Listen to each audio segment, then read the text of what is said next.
First of all, I want to say thank you to everyone for joining.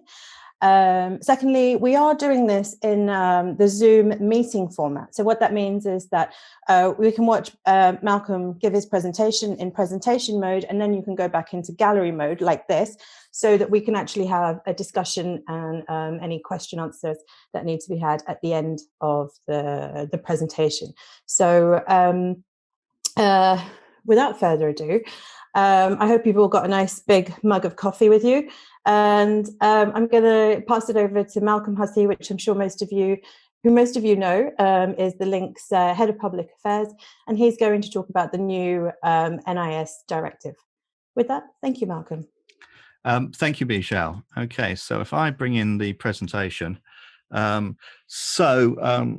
most of you may have become familiar with the NIS as it was originally passed, and the Commission is planning a new version of NIS. So this briefing is basically about what to expect from an IXP's point of view in the new revision.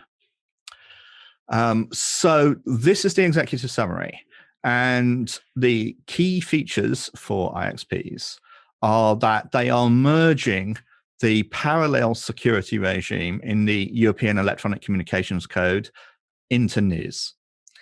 They're going to broaden the scope of the covered operators of essential services slightly further beyond that. They're going to provide considerably more detail on the security requirements that are going to be imposed on operators of essential services under directive. And they're going to abolish assessment of whether OES category organizations qualify as essential. They're all going to be deemed to be essential. NIS2 is going to change the duties for member states beyond that, because there's things that member states have to do under NIS for information sharing and certs and so forth. And that's all outside the scope of this briefing today. And NIS is also going to include changes that affect other sectors, including adjacent sectors that are interesting to us, such as data centers and content delivery networks. And I'm going to mention that briefly at the end, but the focus is going to be on how this affects IXPs. So that's my presentation. So if none of that's interesting, then you're in the wrong place and feel free to drop off. But otherwise, the rest of this presentation is just going to be providing the details on this and how it's going to, and the background and what's actually going to change. So if we're all looking forward to that, then and I move my screen so I can see it clearly. So the existing regime, there's two regimes for NIS, for security regulation at the moment. There's the European Electronic Communications Code, and there's NIS. Now, the European Electronic Communications Code is formally known as the Telecoms Framework Directive, and that's got provisions in there for security regulation under Articles 40 to 41 of the European Electronic Communications Code, what was Article 13A to 14A of the Telecoms Framework Directive. And they're the security obligations on telcos. And they comprise obligations to notify regulators of security incidents, and they provide more general duties to manage security risks, and they're on telcos. And some IXPs are considered telcos and have this regime apply to them. Alternatively, there's NIS. Now, NIS applies broadly similar duties to what's in what was the Telecoms Framework Directive to a set of organizations called Operators of Essential Services. And that they're generally water companies, power generation and distribution, transport, some essential government things, and so forth. But IXPs were identified as one of the categories. And so if you're not regulated, the idea was that if you're not regulated under the Telecoms Framework Directive as an IXP, then you will be regulated under NIS for security purposes under NIS. Now, NIS is a minimum harmonization directive, which means that member states can go further. What is set out in NIS is the minimum that you're going to be required to do, but member states are allowed to increase the level of regulation beyond that. And that's not changing in NIS2. That's going to continue. So member states will be able to go further. So the relationship of the European Electronic Communications Code and NIS as it stands at the moment. At the moment, NIS and Article 40 of the ECC are mutually exclusive. So it expressly says in NIS that, in the existing NIS, that if you're already regulated under the Telecoms Framework Directive for security, then you don't have to do what it says under NIS. And some IXPs are classified as public electronic communications networks, or considered to be that, and therefore regulated under the Article 40 of the European Electronic Communications Code, and others are not. And that varies essentially between one member state or another, and it's largely a difference of legal interpretation of what it means to be a public electronic communications network and whether an IXP qualifies. And different member states have taken different interpretations. There's some differences in circumstance that some IXPs may have that may be relevant to that, but mostly it's a difference of legal interpretation. Anyway, the upshot of it has been that under the currently existing regime is that IXPs are going to be regulated either under NIS or under the ECC. If you're already regulated under the ECC, you stay that way and you can ignore NIS. But if not, then you are going to be regulated under NIS. It's one or the other. That's the way that the existing regime works. So under the current regime, escaping regulation, well, Article 40 of the ECC applies to all providers of public electronic communications networks. So if your government deems an IXP to be a public electronic communications network, then there's no getting out of it at all. Under the existing regime, Article 5 of NIS requires member states to identify operators of essential services. So that's an assessment process. Essentially, firstly, a service must be one of the categories listed in the annex, and one of those categories is internet exchange points, so you'll qualify that way. Then a member state is supposed to conduct an assessment of you as an individual operator to determine whether a security incident at you would have a significant disruptive effect on the provision of the service. And in theory, that should allow small IXPs to escape being under NIS as being too small to have a significant disruptive effect. And I know that in at least one country, that has happened. However, in practice, that isn't an easy argument to make. Essentially, politically, NIS says it's going to regulate IXPs. So as an IXP, and particularly if you're the only IXP in the country, or if you're the largest IXP in the country, going to your regulator and saying, well, we're too small to have an impact on the internet, so don't regulate us, is quite a hard argument to make. Since the purpose of NIS is to regulate IXPs, even though it says that you should be above some sort of threshold. And that's complicated by the fact that what service are we actually talking about when we talk about significant disruptive effect? Are we talking about internet service, or are we talking about IXP interconnection services, or what? And that's not at all clear in the existing directive. So in practice, most IXPs would be covered by NIS unless they're also covered by unless they're covered instead as qualifying as a telco. Although there is at least one that I know of in the EU that has managed to make this argument that they wouldn't have a significant disruptive effect, and so not covered under either. So the consequences of regulation under the existing regime. NIS imposes two main sets of obligations, which are as not directly imposed, but they're your government, your regulator is required to impose them on you. And they are firstly a duty to notify the regulator of security incidents. And that's pretty clear and pretty well written out in the directive. You've got a good idea of what that means. And also a duty to take appropriate and proportionate technical and organizational measures to manage the risks posed to the security of the network and information systems. What does that mean?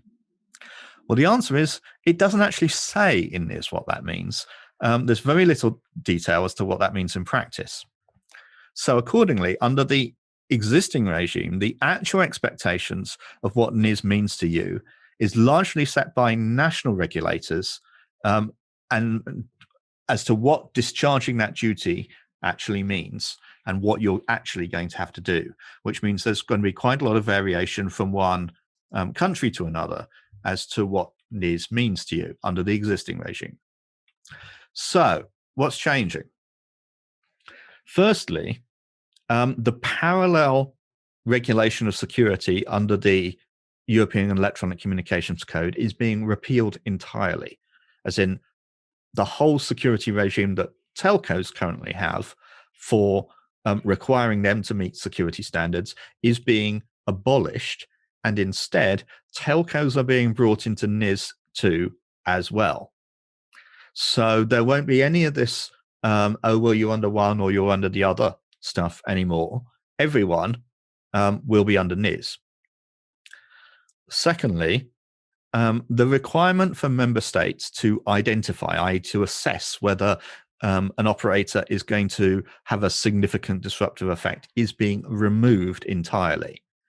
Instead, as under the Electronic Communications Code, if you qualify under the definition, you are going to be covered. So if you qualify as a public electronic communications network, you are going to be covered. And if you qualify as, if you're an IXP, you're going to be covered. There is going to be a limited exception for some small and micro enterprises, but that exception is being narrowed considerably. So let's look at the small and micro exception.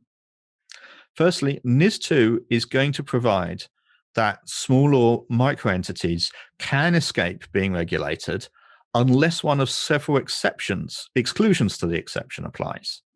Now, a small entity under European law means you've got fewer than 50 staff and you've got less than 10 million euros annual turnover and balance sheet result. You've got to have both of those things. Now, that's actually going to be probably the great majority, not all, but obviously, but not LINX, but not AMSICs, not DKICs. I don't know others, but the majority of EURIX members will qualify as small. However, there's going to be no small or micro exception for providers of public electronic communications networks and services. So if you're currently treated as under the telco regime, you're going to stay being treated as that, and you're not getting a new small or micro exception. And secondly, even if you were currently under NIS, there's going to be no small or micro exception allowed where the provider is the only provider of the service in the member state. I.e., if you're the only IXP in your country, you will be regulated under NIS2, and there is no getting out of it. There are also some other more qualitative exclusions to the exception. So even if you're not the only IXP in the country, there are more qualitative tests that your national regulator can use to say that the loss of you would have cause major disruption, and therefore include you even if you're a small or micro entity. That's going to be more of a matter of assessment and argument with the regulator that you're going to have if you want to get out of it. So the duties, what are you going to have to do if you are covered? Firstly, in incident notification covered in Article 20. So broadly speaking, it's similar to the existing notification duty. They are adding in a duty to notify threats as well, security threats, as well as security incidents. Now, when you notify an incident to your regulator, you only have to notify incidents that have a significant impact. And you're also going to be now required to notify threats, which is anything that has the potential to cause an incident with a significant impact. So that's a new one, threats. The definition of what constitutes a significant impact has been changed. And in my view, it's been made much clearer. It used to talk about the number of people affected, the geographical area, all that sort of thing, which was really based in the idea of an access network having a portion of the access end of the access network taken out. And it was really written with that in mind and made no sense at all from an IXP's point of view. Now, the definition of significant is going to focus on the disruption caused or the losses caused to third-party entities. So you'll have to notify a incident as having a significant impact if it has a significant impact on your members, based on the disruption it causes to your members. So that's one big change. They're adding deadlines. They didn't previously specify in the directive the deadlines for notification. That was left to national regulators. Now you're going to have to notify any incident within 24 hours, and you're going to have to provide a final detailed report within 1 month of a security incident. And the content of the final report is now specified and is much more, and by being specified is more detailed. It's going to require you to provide a detailed description of the incident, its severity and impact, the type of threat or the root cause that likely triggered the incident, and what applied and ongoing mitigation measures have you put in place to make sure it doesn't happen again. That all has to be in your final report within a month of the incident. So that means you're going to have to explain to the regulator within a month what you've done to make sure it never happens again. The regulator is also being given the power to inform the public, or a portion of the public, such as your members, about an incident, or to require you to do so, to publish details on the incident. So that's the incident notification side. Now let's look at the security risk management requirements, because this is where the really big changes are going to be happening. NIS is extremely vague about what an IXP is actually required to do to manage security risks. I read out that paragraph at the beginning, and that's really left to national regulators to define what that paragraph actually means. NIS does provide the national regulators with extensive powers so that they can insist on whatever they think. But as a result, some national regulators have developed detailed frameworks for what IXPs must do for security protection under NIS, while in other countries, the national regulator, NIS was basically just copy-pasted into law, but in practice, nothing was really said about what you actually have to do in practice, meaning it was really left up to the operators and the IXP to decide how to implement it. That's changing. Firstly, let's see, the first set of new duties that's going to be added is new duties for the boards and board members of IXPs. So there's going to be a new accountability requirement. The board shall approve. I'm assuming your management body, your senior management body is a board of directors. If you're structured differently so that you have something other than a board of directors in charge, such as trustees or something like that, then this will apply to them instead. But the board shall approve the cybersecurity risk management measures, supervise its implementation, and be accountable for non-compliance. So that's a high-level statement, but it basically means the board must have oversight and control of what you've got in place to manage cybersecurity risk, and is going to be accountable to the regulator.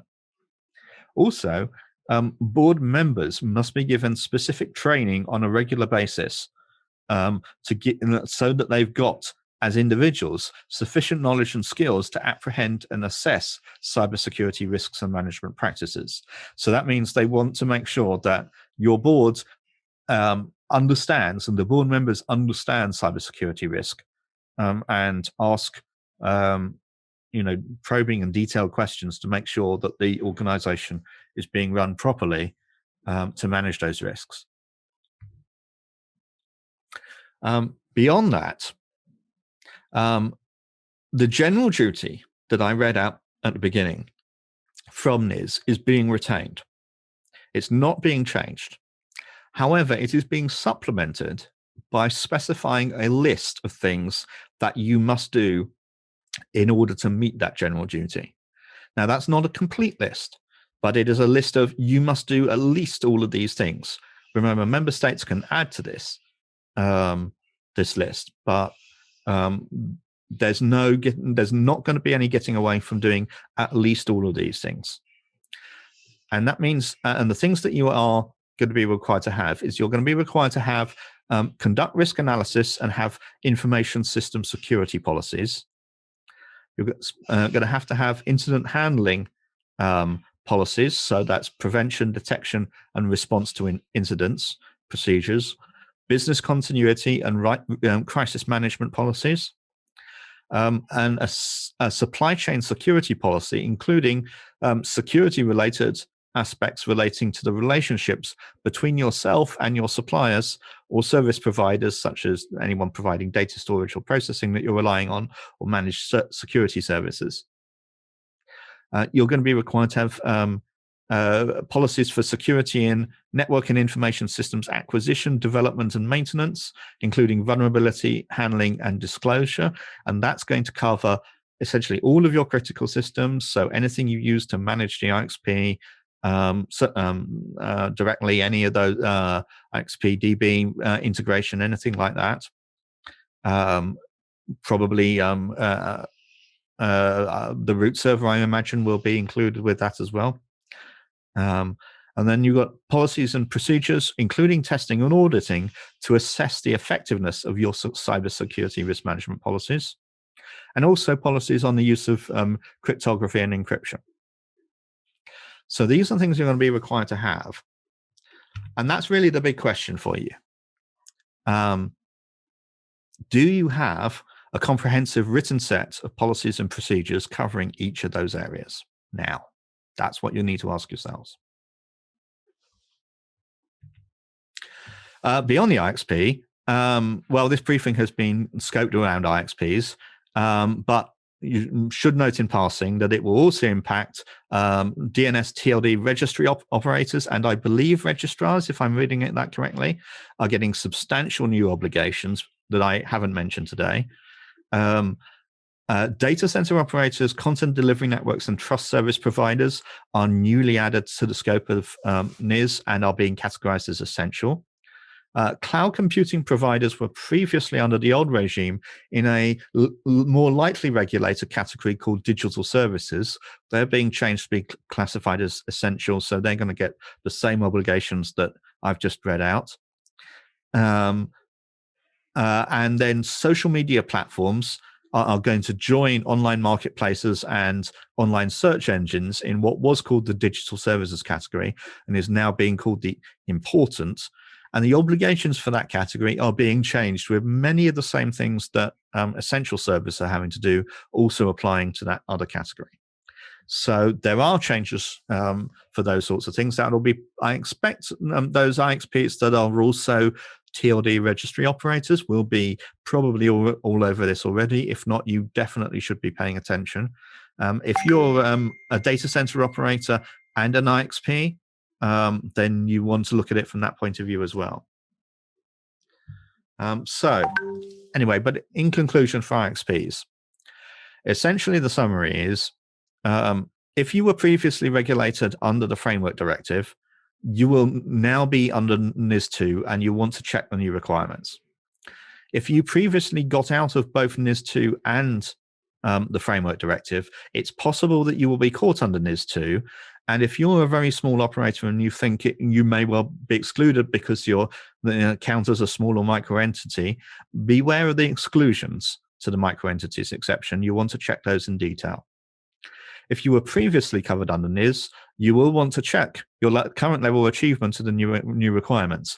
If you've got a mature, well-documented security compliance regime, such as your ISO 27001 certified, you may not find this too daunting. But if your management of security is a bit more practical and a little less process-based, and you've got a little less in the way of well-documented policies and procedures, you may well find that coming into compliance with NIS2 will be significantly more demanding than you've had so far.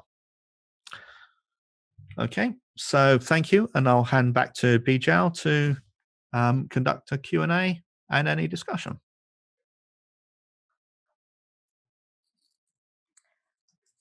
Okay. Oh, let me change the view. So we are. Thank you very much, Malcolm, for that really, really interesting presentation. When we briefly spoke about it, we ran through the changes that were coming, but actually to hear it from you and have it written down in the presentation was a real eye opener. And so thank you for all that information. Okay, so do we have any questions? I did see a question in the chat. So let me, and also if everybody wants to, you can now turn on your video and we can go into a gallery mode so that people can actually ask their own questions and speak to Malcolm yourself if you like. So we have one question which was from Joe Robertson. I can ask this for you if you're happy for me to do so. What time frame are we expecting NIS2 to go into effect, and is there going to be a transition period? That's a good question. I can tell you what the process will be. The process is that the Commission proposes a new directive like this. It goes to the European Parliament. They potentially amend it before they pass it. It then goes to the Council of Ministers. They can either accept the revised version as it's come from the Parliament, or they can amend it further and send it back to the Parliament. And then that goes to a second round, and after that there is a process called trialogue, where the Commission and the Parliament and the Council of Ministers each have a representative that negotiates the various amendments and settles out on a final version that then gets passed. How long does that process take? Well, the first time when NIS was originally created, it took about 3 years from the initial proposal until it was legislated. Since this is an amendment to existing proposal, I would normally expect this to be faster. You might have thought that this might be something that could have happened, that process could happen in about a sort of 12 months sort of time frame. However, that's all subject to legislative timetable, everything else that's going on. It's certainly subject to whether member states find what's being proposed controversial or not. There is a lot in this that actually directs itself to member states that I haven't spoken about at all, and member states can be quite precious about security matters and the European Union encroaching too much on national authority for the protection of security. Some member states are very concerned about being forced to share information with other countries and with the European Commission for security reasons. And that all of that can be reasons why this could be slowed down in the Council of Ministers beyond what would be essentially a fast and smooth implementation. So it could be a year if everything goes really fast and smooth. It could take a lot longer. And then, of course, there's what impact continuing state of COVID and so forth has on the ability to move the legislative process forward. So answer, I don't know really, but those are the factors. Thank you. Does anyone else have oh, I have another comment from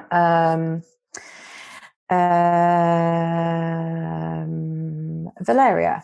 I didn't get, sorry, when you talked about the board accounting and training, did you mean board of directors or the team or the accountants charged to check? Okay, yes, there are. One of the things that is being added is a specific requirement for cybersecurity training for the board, for board members. Now, this is obviously not going to be the same kind of cybersecurity training that you'd get for a technical person who's responsible for doing things like managing firewall rules or whatever, but more from a process point of view and a cybersecurity assurance point of view. Essentially what's appropriate for board level oversight. But yes, there is a specific requirement being introduced that board members will be specifically trained in cybersecurity as it applies at board level. Thanks for the clarification. Alexi, I see you have your hand up.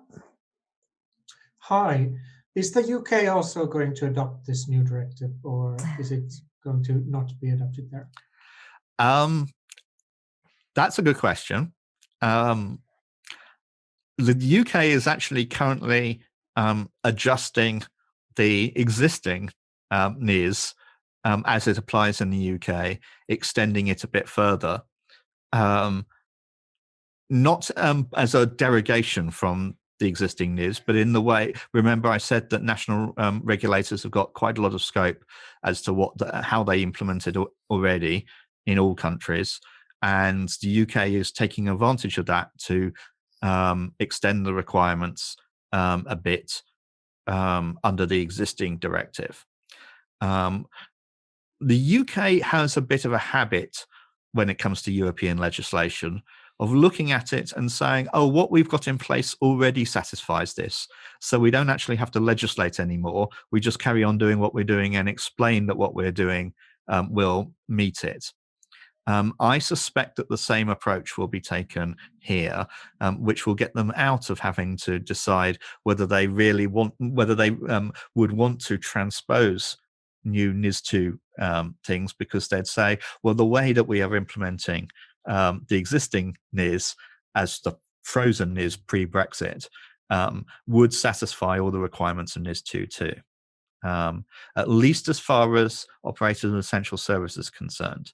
Now, as for the UK's obligations under the other parts of the directive, I'm not even sure whether the UK is entitled to participate in some of the information sharing that's going on there. Never mind is going to be willing to. That's actually a conversation I haven't yet had with the UK government. Yeah, that would be interesting. But if what your concern is from the point of view of IXPs in the UK, like LINX and LoanApp and others, will they have to do the same things that are under NIS2, or will they be able to get away with less? The answer is, I think you'll find that things will be at least as stringent as the minimum requirement under NIS2 in the UK. Thanks, Malcolm. I have a question here from Lorenzo Moro. I've understood the micro-small exception will be evaluated by national regulators. Is that right? Will Stu? Yeah. Yes and no. Still, sorry. Yes. Yes and no. Firstly, if you're classified as a public electronic communications network, there is no small or micro exception. If you're not, then the exclusions from the small or micro will be applied at the European level, but the evaluation of whether you qualify for those exclusions will be done by the national regulator. However, one stands out. If you're the only IXP in the country, then you do not qualify for the small or micro exemption, and there's really nothing to evaluate. You just don't qualify. If you're not the only IXP in the country, then the remaining exclusions, the standard is set out in the directive, but it's a bit unclear as to what it means, and it will be for the national regulator to decide, as I understand it, or at least on my reading of it. Okay, thank you. Thanks, Malcolm. Christian. Yeah, thanks, Malcolm, for the excellent presentation. I have a question. Sorry, Christian, before you go ahead, I wanted to just qualify the last thing that I said. Yeah. I was very absolute about there being no exception there if you're the only IXP in the country. I should say at this point, remember, this is still just a draft. This is not the legislation as it's enacted. This is still what's a proposal. That could change. So okay, well, go ahead, Christian. Yeah, exactly. That was my question. In the process you described, and you now mentioned again, it's a draft. Is there any opportunity for us as a community or individual IXPs to give feedback? And at what time stamps, so to say, at what period in time this will be appropriate? Well, there was a consultation last year that the Commission had before issuing its proposal. So the opportunity to do that has essentially come and gone. Now you have essentially the possibility of lobbying the European Parliament, which requires you to essentially have, that capability to be able to engage with the European Parliament. I've just got something comes through from in the chat from Suzanne, says that there is more opportunities. She says you can still give feedback. I'm just checking. Okay, it seems maybe they were still taking feedback, but the really the purpose of that was to influence the Commission before they issued the proposal. Now you can still seek to lobby the Commission because the Commission is still going to be involved with the passage of the directive through the Parliament and with the Council of Ministers, and it still ends up in trialogue. But you'd have to put some, exert some influence on the various European institutions directly. Chris, have you been engaged on this? I see that Chris was just adding to the chat. Perhaps I'd ask him to speak to further opportunities as you've seen. Yeah, no, sorry, I don't have a lot to say beyond what I said in the chat here. You're right, there was an earlier open consultation which was to inform the Commission's drafting of the text. There is now the text of the directive which the Commission published, I think, on 18th of December. This is now an open consultation where people can provide their feedback on that text, but it won't have any impact on the text that goes to Parliament. It will just be forwarded along with the text to Parliament and may inform Parliament's further work on it. Yeah. Generally, my experience is that it's actually quite difficult to lobby effectively the Parliament as a whole, as a national body, such as an operator from one country. That's a lot of work. You're really looking for Brussels-based permanent institutions, such as EURISPA, or another trade body, or a lobbying firm that really can engage with the Parliament and the parliamentary committees effectively. You can, of course, speak to your own MEPs, and of course, democratic process, naturally that will have some input into the process. But as a matter of professional lobbying, if there's something in particular that you really want to change, a more proactive thing than just speaking to your local MEP would really be needed to stand a good chance of success. Would be my view. Eileen, I know that you've got your hand up, but this seems to be on the same topic because Valeria has just written, why not a common proposal by EURIX members through EURIX? But Chris has just said the prime lobbying moment has certainly passed. So, yeah. Well, the EURIX has never in the past done that kind of collective lobbying on behalf of all EURIX members, and the board didn't really call for it when this was out for the original consultation. It's honestly that the answer to that question is really above my pay grade. I'd look to board members to comment.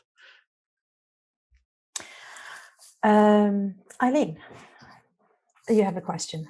Yes, thank you. And thank you, Malcolm, for all of that. My question to you, you mentioned there about the exclusion for, or that there was no exclusion if you were the only IXP in a country. Is there any feeling of what actually constitutes an IXP? So is a single instance of an exchange point within a data center, is that considered an IXP? Or if it is within multiple data centers connected, or is there an actual definition of what an IXP is and what can constitute an IXP under this exclusion?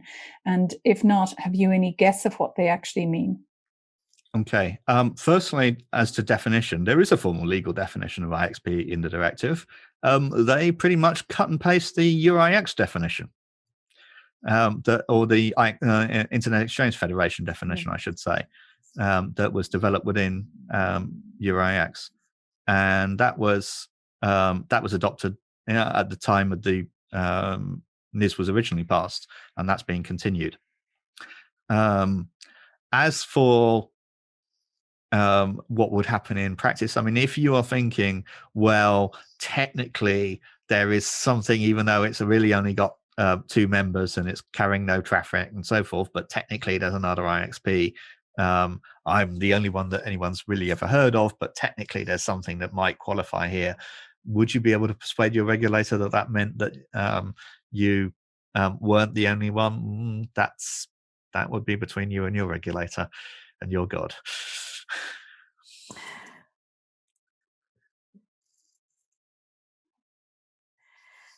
Thank you. Are there any more questions? I see Alexi's comment is, I suppose, criticality of the IXP is more important. And I think that's really the nub of it. The real theme of this is that they have taken, or they are taking a political decision, a legislative decision, that IXPs are critical, that the biggest IXP that you've got is critical, and that we are not saying, we're not going to tolerate allowing you out of it, saying, oh, well, it's not that important to regulate for security because IXP is not that important, really. That's just not an argument that's going to be allowed. And the whole tone of this directive is trying to find ways to avoid that happening. So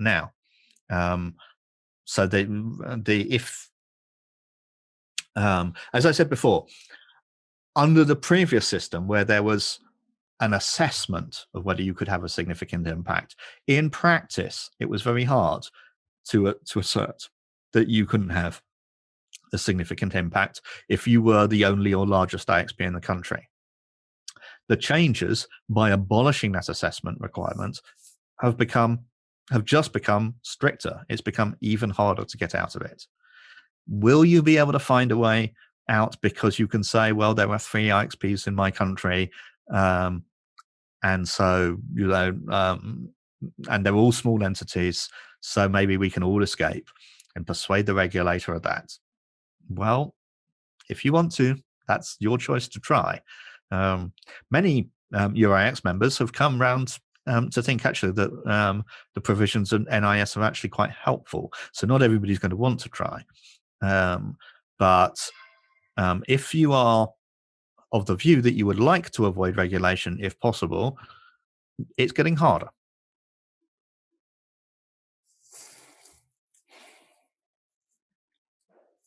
Could I add just on that, Malcolm? Is the NIS Directive the only piece of the only directive coming out of the EU related to IXPs, or are you aware of any others that are bubbling up there? It's the only thing that I can think of. That said, I haven't really been looking at DSA, the Digital Services Act and Digital Markets Act, from the perspective of IXPs. I've been looking at it from the perspective of network operators. Those are substantial new pieces of legislation, and it's probably worth a look to see, just to be sure that there's nothing in there that's going to impact on IXPs, but I don't think so. but it's probably something to go back and check. We have another question from Alexei.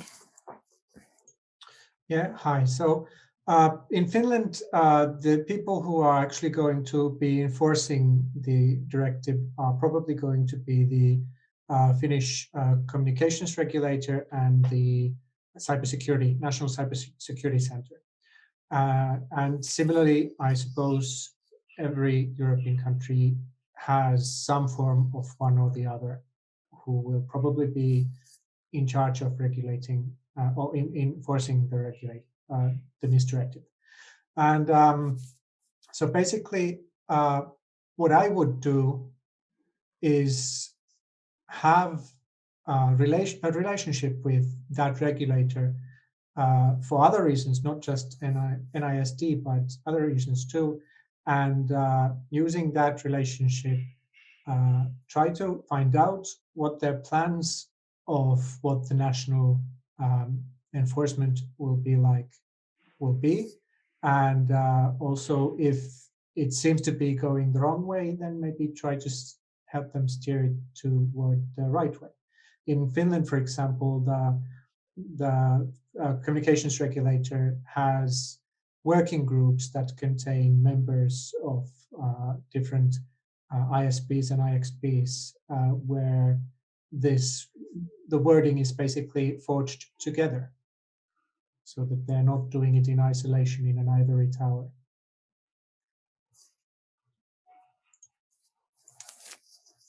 Thanks, Alexei. AJ? Thanks. Alex Jode from the Amsterdam Internet Exchange. To follow up on what the previous person just said, we're currently in the middle of an audit of the Dutch Telecoms Agency, who is in the Netherlands working on the NIS Directive. They have really no idea what an IX is. So if you're contacting a regulator, you have to realize that you are the person that basically runs the IX. You know everything. They know the telco, but they have no idea what an IX is. So you have to be very careful how you word everything. You have to basically take a lot of time to explain how it works, what you're doing. So this is not something you plan on the Friday afternoon and you start on the Monday. This takes a bit more time. If I can give an example, one of the metrics that the Dutch Telecoms Agency uses, an incident is when 25% traffic leaves the Dutch AMS-X exchange. They see that as an incident, even if only one party has a connection issue and other parties voluntarily withdraw that traffic from the exchange, which then leads to a drop in traffic. So we're now having a conversation that if people voluntarily remove traffic from the exchange, it's not an incident. It's something knowingly do. So there is no service interruption for those customers. And they're a bit puzzled by, okay, how does it work then? So this is something I think we need to take into consideration. And maybe for lobbying, if there are any objective metrics within the proposal, we might need to explain to the EU, to regulators, how you can interpret them, because most of these are, you can interpret them in multiple ways. So this is not something that's we just implemented, we close the door and we're finished. This is a work in progress if you start this. Yeah, that's actually one reason why I suggested that you should have a working relationship with the local regulator, so that you have been able to educate them beforehand about what it is you do and how the internet works, instead of trying to do it on a Friday, as you said. So working relationship with the regulator, even if you are not regulated by the regulator, is still a good thing. Thanks, Lexi. Just out of curiosity, how many IXPs do we have on the call? If you could just raise your hand. Are you in touch with your regulator? Do you have a relationship with your regulator? Okay, quite a lot of you do. I guess the question actually should have been is how many of you don't? IXPs, sorry. How many IXPs don't? Okay, so it looks like majority of IXPs actually do have a relationship with their regulator, which is good. Thank you. Sorry, Eileen.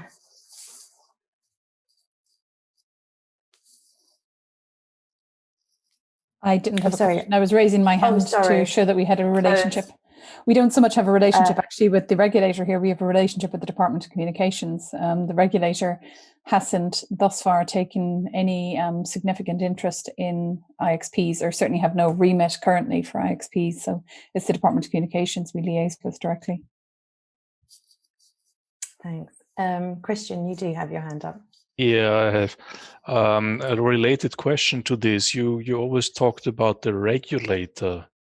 So currently the NIS official is not identical with the regulator, with the telecom regulator in Austria at least. So the telecom regulator covers the telecommunications law, but the NIS directive is in the Chancellor's office. Guided in the Chancellor's office and executed in the Ministry of Inner Affairs. So does this change with NIS2? So does the regulator get more competence in this regard, or is this not a part of the directive to decide on the national level? That's a very good question, Christian. Under the existing NIS, who is the regulator is a matter for the member state to decide, and they can put the regulator with the telecoms regulator and for IXPs. Remember, NIS covers a set of other sectors as well, like water and power and so forth, and you can make each individual sector regulator the NIS regulator for the purposes of that sector for NIS, and that's certainly the way that they did it in the UK. Or you can do, as you have just described, place it with one security agency or other central part of government, such as the Chancellor's office or so forth, and have that act as the NIS regulator for all sectors that are covered under NIS. That has been up to the member states under the existing regime. I must confess that I had assumed that was remaining the case. However, since there are a lot of changes for member states elsewhere in the directive that I haven't actually studied yet, I'd have to go back and check that for you. So I can't be sure. Okay, thanks. So I will also go back and ask if there are any changes to be expected in this regard. Yeah, we got a comment from Andre Philippe, who says he agrees current NIS is covered by National Cybersecurity Agency in the Czech Republic. So, yeah, there are various ways you can do this. I mean, in the UK, it's the National Cybersecurity Centre is the formal advisor to the regulator, but the NIS regulator is the telecoms regulator. Is the way that it's been done, but giving it directly to the cybersecurity agency would be, a very understandable way of doing it as an alternative. There were, as I say, member states had the freedom to do it however they choose. Okay, thank you. We've just come to the top of the hour as well, so that's really good timing. But I will give everyone one last opportunity if anyone has any questions for Malcolm. Seeing none. Okay, with that, I hope you've all enjoyed our first Come Learn With Us series and learning about NIS. The second directive is a good way to start the year. So the video will be available soon on the EURIX website, as well as the presentation. I'm sure Malcolm won't mind if you have any questions afterwards, if something you think up and you wanna ping Malcolm, or you can also send something through to the EuroIX members mailing list. We welcome that. And that's it. So with that, I would like to thank Malcolm again. Thank you very much. That was really, really interesting. And I hope to see you all next time. Thank you. Thank you, everyone. Thank you, Rachel.